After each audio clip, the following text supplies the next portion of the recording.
बिहार चुनाव को आप किस नज़रिए से देखते हैं? सबसे पहले हम बिहार के चुनाव के बारे में यही कहना चाहेंगे कि बिहार में अभी के वर्तमान समय में जाति और धर्म के नाम पे ऊंच नीच के आधार पे अभी भी चुनाव में लोग वोटिंग करते हैं। हम तमाम जो शिक्षित जनता है उनसे आग्रह करते हैं कि बिहार चुनाव में, इस बार के चुनाव में जाति धर्म की भावनाओं से, ऊंच नीच की भावनाओं से उठ करके और आपके जो विधानसभा है वहाँ का जो अच्छे नेता हैं, जो ग्राउंड लेवल के नेता हैं, उनको भाग दीजिए, आप उनको वोटिंग कीजिए, ना कि जाति के नाम पे, धर्म के नाम पे, ऊंच नीचता के नाम पे, इसके नाम पे वोट मत कीजिए। तो आपका घर किस विधानसभा क्षेत्र में मेरा पड़ता है? घर 40 लोकहा विधानसभा क्षेत्र में पड़ता है। लोकहा विधानसभा जी। क्षेत्र। आपके जो वहाँ पर सिटिंग एमएलए हैं भारत भूषण मंडल, वो कैसे नेता हैं? ग्राउंड लेवल पर हैं कि जनता का हेल्प करते हैं कि नहीं करते हैं, उस पर आप बताइए। जहाँ पर वो गए, जिस गांव में लोगों से मिलने का वादा करके पूरा किए, वहाँ के लोग उसकी बड़ाई करते हैं, वहाँ के सपोर्ट भी कर रहे हैं। लेकिन बहुत सारे ऐसी भी जगह है जहाँ पर एक बार वादा करने के बाद दोबारा गए तक भी नहीं, वहाँ के लोग उनकी जमकर बुराई भी कर रहे हैं। आपका घर कहाँ पड़ता है? मेरा घर झिटकी गाँव पड़ता है। आपके गाँव में जो वादा वो किए वो पूरा किए? बहुत कम पूरा किए हैं, बस 1 से 2 बार आए हैं, चुनाव जीतने के बाद इस बार आए हैं।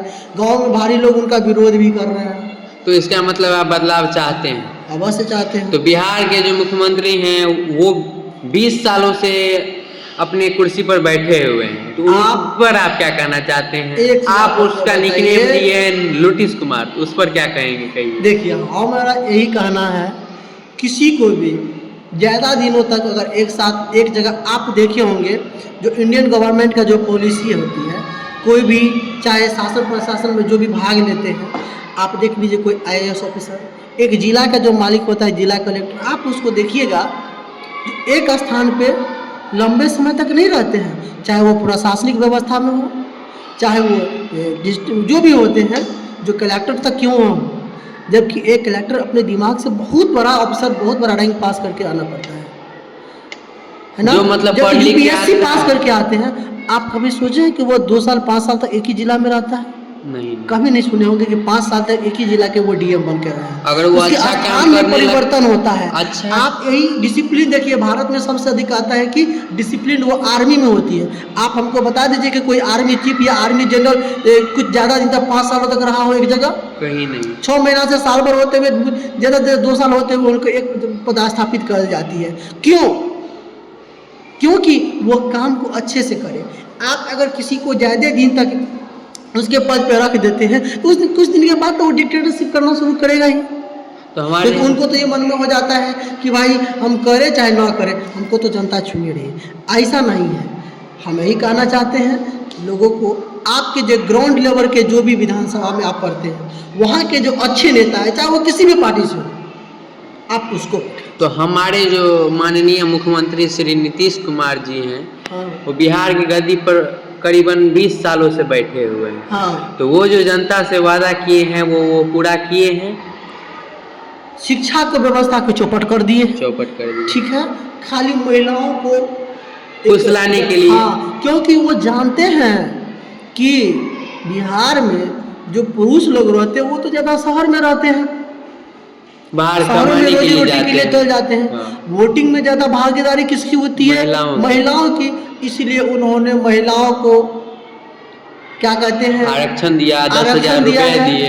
10,000 रुपया अभी के दिए हैं प्रोत्साहन के लिए, बाद में ले लेंगे। वो पैसा तो रिफंडेबल है, फिर तो महिलाओं लोग लेकिन महिलाओं के दिमाग में ये भावना घुस गई है कि वो जो 10,000 रुपया अभी जो जीविका के मिल रही है, वो मेरा रिटर्न सरकार नहीं लेगा।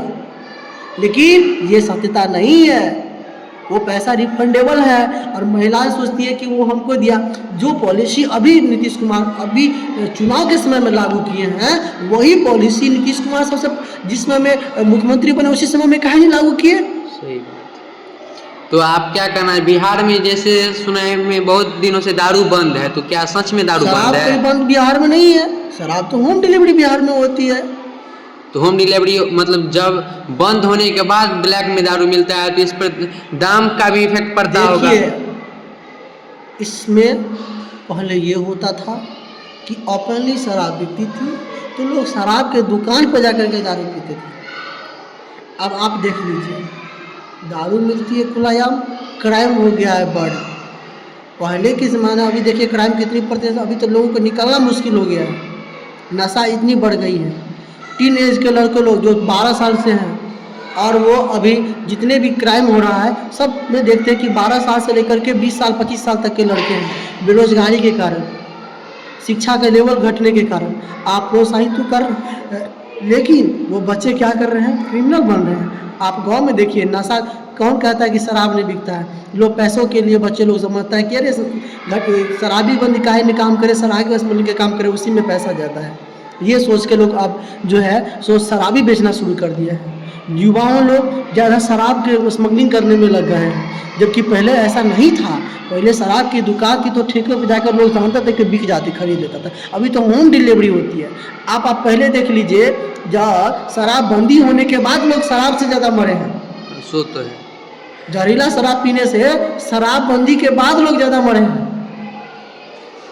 तो बिहार तो शराब तो बिकती ही है, इससे अच्छा तो इस शराब को ओपन कर दीजिए।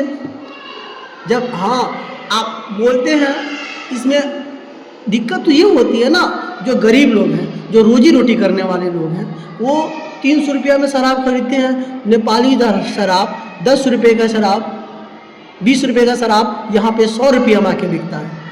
तो इकोनॉमिकली रूप से पैसा किसको आमदनी होता है, जो नेपाल बेचते को हैं और स्मगलर को। हाँ। तो लोगों को तो उसमें बेनिफिट होता है, तो युवा लोग उसके तरफ केंद्रित हो रहे हैं। वो क्राइम क्यों नहीं करेंगे, देखते हैं कम समय में हमको ज़्यादा आमदनी हो रहा है। ये नहीं सोचते, भविष्य के लिए नहीं सोचते हो, ये वो सोचते हैं युवा लोग, तो हाँ युवाओं को मोटिवेट क्राइम की ओर होता है कि हमको कम समय में 1 कार्टून दारू पास कर देंगे तो हमको 1000 रुपया 1500 रुपये की कमाई हो जाएगी दिन का। तो इसका मतलब बिहार तो उधर दिया कर, तो इसका मतलब बिहार चुनाव का मेन जो एजेंडा है वो शिक्षा, बेरोजगारी और गरीबी है। गरीबी है। तो इसके बाद हम ये जानना चाहेंगे, तो बिहार में जो बदलाव होगा, तो जनसुराज की सरकार, प्रशांत किशोर की सरकार आएगी या महागठबंधन की सरकार आएगी? मेरे कहने का मतलब ये है कि सरकार चाहे किसी का भी बने, वो जनता के हित में काम करना चाहिए। जो आपके ग्राउंड लेवल पे, आपके विधानसभा क्षेत्र में जो नेता अच्छे हैं, जो आपकी बातों को संसद विधान सभा में रखें, आप उस नेता को वोट दीजिए, किसी पार्टी विशेष को वोट मत कीजिए। जैसे अभी जनसुराज के प्रशांत किशोर और महागठबंधन के तेजस्वी यादव हैं, इन लोगों ने कहा है कि मतलब प्रशांत किशोर कहते हैं कि हम शिक्षा पर जोर देंगे, दारू खोल देंगे और ये बहुत सारी बातें। और तेजस्वी यादव जो कि इंडिया अलायंस के लीडर हैं, वो कहते हैं कि हम बिहार में जो काम बिहार सरकार ने 20 सालों में नहीं किया, वो हम 20 महीनों में कर दिखाएंगे। और ये जो प्रदेश है बिहार, इसके हर घर में, हर एक परिवार में एक नौकरी देने का काम करेंगे। और उनका तेजस्वी प्रण, उनका मैनिफेस्टो का नाम है, इंडिया अलायंस के मैनिफेस्टो का नाम, उसके एक पेज में उन्होंने फर्स्ट पॉइंट लिखा है कि हर घर में नौकरी देंगे। तो सुनिए, हर टोटल परिवार 2.76 करोड़ परिवार बिहार में हैं, बट उसी मैनिफेस्टो के सेकंड पॉइंट में उन्होंने कहा है कि हम 1.25 करोड़ नौकरी देंगे। तो ये तो सरकार भी धोखाधड़ी कर रही है। बाकी 1.5 करोड़ लोगों को कैसे रोजगार मिलेगा? देखिए, सबसे पहले तो हम ये बता देंगे कि ये जो बोल रहे हैं इतना तो संभव नहीं है। मतलब इन्हीं के बात में 2 बात है कि फर्स्ट लाइन में बोले हैं कि 2.76 करोड़ लोगों को नौकरी देंगे क्योंकि इतना परिवार है, और सेकंड लाइन में यही कह रहे हैं कि 1.25 करोड़ रोजगार देने का हम काम करेंगे। 1.25 करोड़ रोजगार देने का, देखिए 1.25 करोड़ रोजगार देने का मतलब ये हो गया कि बहुत सारे लोग बिहार में रोजगार में भी हैं, बहुत सारे लोग अलग अलग जगह वेरीफाइड में, बहुत सारे का जॉब भी है। तो हर परिवार से कम एक आदमी के जॉब दीजिए ताकि उनका परिवार को अच्छा भरण पोषण हो सके।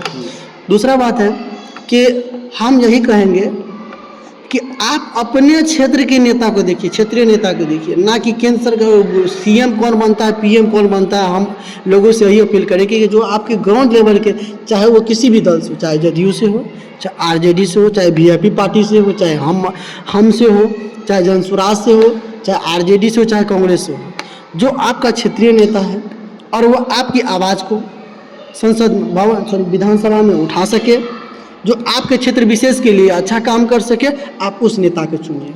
किसी भी, चाहे आरजेडी से हो, चाहे जनसुराज से हो, चाहे किसी भी पार्टी का, उससे मतलब नहीं है, लेकिन जो आपका क्षेत्रीय विशेष नेता है, जो अच्छे नेता है, आप उसको वोट दीजिए।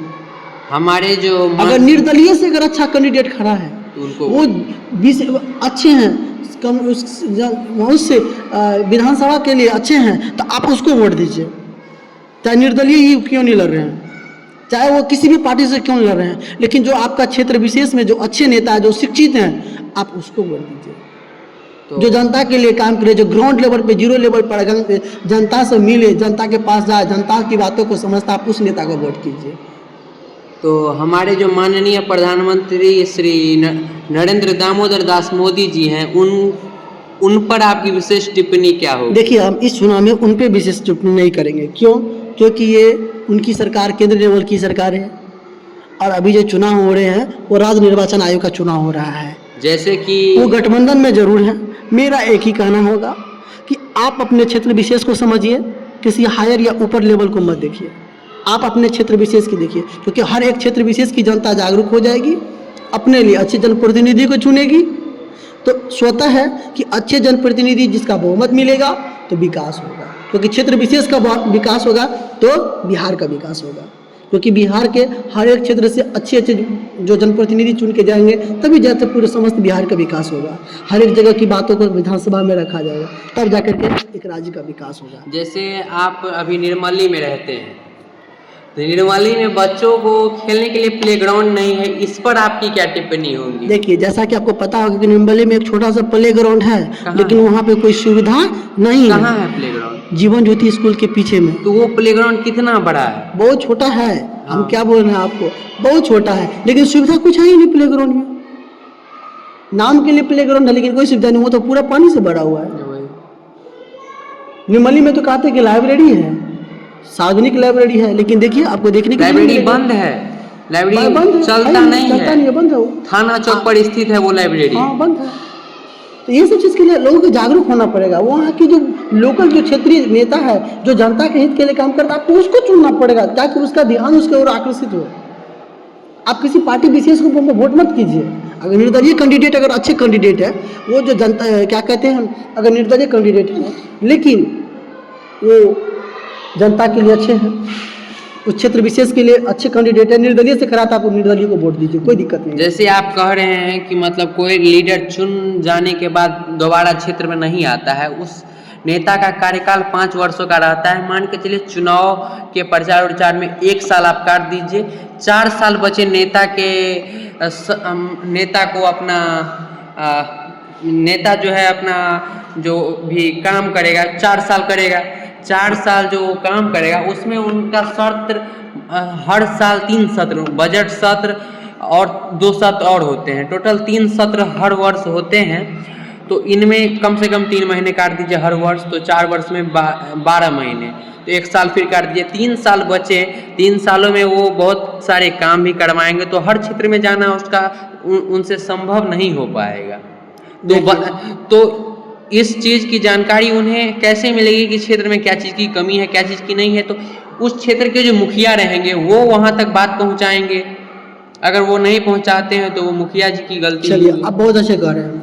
आपको मैं बता दूं कि हर पार्टी का जितने भी बिहार में दल हैं, चाहे जेडीयू हो, चाहे आरजेडी हो, चाहे जनसुराज हो, आपको पता होगा कि हर पार्टी का अपने अपने अनुमंडल जो क्षेत्र होता है, उससे तो बात छोड़ दीजिए, विधानसभा क्षेत्र के हर एक ब्लॉक में, हर एक पंचायत में उसके पार्टी के कार्यकर्ता लोग होते हैं। सो तो होते और हैं। पार्टी के जो अध्यक्ष होते हैं, सचिव क्या कहते हैं, ब्लॉक लेवल पे होते हैं, पंचायत लेवल पे होते हैं, समझ गए ना? हाँ। तो आपकी जो पार्टी के विशेष कार्यकर्ता हैं, आप उनसे फीडबैक लीजिएगा ना। हाँ। ठीक है, आपका सत्र बजट सत्र जो है, जिसमें आपका बजट सत्र होता है, आप उस समय विधानसभा पे रहते हैं, तो बजट सत्र के बाद तो कम से कम आप जनता से आके मिलिएगा। जिस समय में आपका बजट सत्र इन रहता है, उसमें में तो जनता से आपके आके मिलिएगा। आप तो अपने क्षेत्र में भ्रमण कीजिएगा। ऐसा तो नहीं आपके क्षेत्र की दूरी 500 किलोमीटर होती है, नहीं 300 किलोमीटर होती है। ऐसा तो नहीं है कि आप क्षेत्र में जनता के विशेष समुदायों से मिल नहीं सकते हैं। जो काम आपने दिया था करवाने के लिए, उस काम की निगरानी नहीं कर सकते हैं, जनता की आवाज़ को नहीं सुन सकते हैं। एक क्या कहते हैं, जब भी आपका सत्र खत्म होता है तो एक आम सभा का चुनाव करके हर एक पंचायतों में आप उसके जो जनप्रतिनिधि है उनसे बात नहीं कर सकते हैं? या जनप्रतिनिधि जो पंचायत आम चुनाव क्या कहते हैं, पंचायत जो आम सभा रखती है, आप आम सभा को इलेक्ट नहीं कर सकते हैं? आप तो कर सकते हैं ना। आप उसमें तो जनता की भावनाओं को तो समझ सकते हैं ना, क्षेत्र भ्रमण कर सकते हैं ना, वहाँ के जो कम्युनिटी लोग हैं जहाँ पे आपको वादा करके गए हैं, आप तो उस क्षेत्र में जा कर सकते, जनता की बातों को देख सकते हैं ना। आपके पास कैसे समय नहीं है? एक दिन में तो लगता है, एक साल के अंदर में तो लगता है पूरे भारत का भ्रमण कर लेता है। कुछ ही महीनों में आप देखे होंगे टूरिस्ट लोग तो गाड़ी के सवार, नेता कौन पैदल चलते हैं? नेता भी तो गाड़ी से चलते हैं ना। जैसे उनके पास भी तो आदमी होती है, उनकी भी तो अपनी हर एक पंचायत में, हर एक पंचायत की बात कर रहा हूँ मैं, हर एक पंचायत में बेलगामा, जैसे कि बता दें आपके जदयू की, तो बेलगामा दक्षिणी पंचायत में देख लीजिए, पंचायत अध्यक्ष है ना उसका, उनका जदयू का पार्टी का अध्यक्ष होता है, हर एक पंचायत लेवल तक है। आप वहाँ से फीडबैक लीजिएगा ना, उसके मार्फत से आप अपनी जनता से मिलिएगा ना। जैसे हमारे बेलगामा दक्षिणी पंचायत में भी देखिए तो है ना, क्या नाम है इनका, मनोज कुमार दास है, जदयू के पंचायत अध्यक्ष। अब बताइए पंचायत लेवल तक उनके कार्य करता है कि नहीं है? हाँ है। हर एक गांव में उनके कार्य करता है कि नहीं है? अब उनसे जनता से मिलेंगे कि नहीं मिलेंगे? वो जो वादा किए हैं, जो जिस जनता से उसको मिलना उसका काम है कि नहीं है? तो आप वो काम करके दीजिए, आपको जनता हंस के चुनेगी। आप एक बार में सालों साल तक रहेंगे। हम आपको बता दें कि कई सारे राज्यों के मुख्यमंत्री बहुत समय तक रहे हैं। कई आप सुने होंगे कि कई सारे जो विधायक हैं वो बहुत वर्षों तक रहे हैं। क्यों? काम किए हैं तब तो। जैसे हमारे बिहार में कुछ नेता हैं वो कि बाहुबली उनको कहा जाता है, उनको पार्टियां टिकट देती है, तो उन पर आपकी टिप्पणी क्या रहेगी? देखिए, बाहुबली कुछ नहीं होता है, हम मतलब दबंग टाइप के वो होते हैं। कोई दबंग नहीं होता। जिस समय में आप दान करते, मतदान करने के लिए जाते, उस समय में अंदर में कोई थोड़ी देखता है कि आप किसको वोट किए। आपको कोई धमका भी दे सकता है। धमकाने से क्या दिक्कत है कि अगर हार गए तो आपको मतलब खत्म होता। आप एक चीज बताइए, कोई एक व्यक्ति विशेष या व्यक्ति समुदाय से, एक गांव से या एक इलाका से, एक मोहल्ला से कोई थोड़ी जाकर के हार और जीत होती है? नहीं, पूरे विधानसभा से, पूरे विधानसभा से होती है। क्या ये पंचायत चुनाव तो नहीं है इसमें जो ऐसे होता है वैसे होता है, लोगों को डरा धमका दो, एक वार्ड बाय वार्ड काउंटिंग होता है, ऐसा तो नहीं है। इसमें तो बूथ लेवल से काउंटिंग होता है। डराएगा कैसे? आप हम एक पूरे गांव कम्युनिटी आप नहीं दीजिएगा वोट तो क्या होगा? और एक तो ऑप्शन है ना आपके पास, नोटा का। अगर मान के चलिए कोई भी जनप्रतिनिधि आपको नहीं सुना तो नोटा का बटन दबाइए, ताकि अगला को लगे जिनमें से कोई भी जनप्रतिनिधि यहाँ के फील्ड ग्राउंड लेवल के लिए अच्छा नहीं है, तो फिर अपने और जो पार्टी के कैंडिडेट होगी वो अच्छे से कैंडिडेट को चुन के देगी आपको। चलिए खत्म करते हैं अब आज का ये सत्र, मिलते हैं नेक्स्ट वीडियो में। Thank you.